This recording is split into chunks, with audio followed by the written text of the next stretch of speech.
তাণ্ডব দিয়ে আবারও প্রমাণ করলেন এখনও তিনি ঢালিউডের রাজা। ঈদ মানে বাঙালির বিনোদনের এক ভিন্ন রং, আর সেই রঙে এবার নতুন মাত্রা যোগ করল সাকিব খানের বহুল প্রতীক্ষিত সিনেমা তাণ্ডব।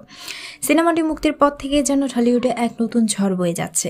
দেশের প্রায় সব সিনেপ্লেক্সে হাউসফুল শো, টিকিটের জন্য দীর্ঘ লাইন, আর দর্শকের মুখে শুধুই প্রশংসার ঝড়। গল্পে চমক, সংলাপে আগুন। তাণ্ডব সিনেমার কাহিনী ঘুরে দাঁড়ানো একজন সাধারণ মানুষের, যা জীবনে ঘটে যাওয়া একের পর এক অন্যায় তাকে পরিণত করে এক ন্যায় বিচারপ্রেমী, প্রতিশোধ পরায়ণ মানুষের। এই চরিত্রে সাকিব খানের উপস্থাপন ছিল বিদ্যুৎ চমকানো। দৃশ্য থেকে দৃশ্যে তার অভিনয় এতটাই প্রাণবন্ত যে দর্শকরা এক মুহূর্তের জন্য চোখ সরাতে পারেননি। বক্স অফিসের রেকর্ড। মুক্তির প্রথম 3 দিনেই তাণ্ডব ঢালিউডে আয় করেছে কোটি টাকার উপরে, যা সাম্প্রতিক বছরগুলোর মধ্যে একটি রেকর্ড। সিনেপ্লেক্সগুলো বলছে এত টিকিট চাহিদা সামলাতে একাধিক অতিরিক্ত শো চালু করতে হয়েছে। দর্শকদের প্রতিক্রিয়া।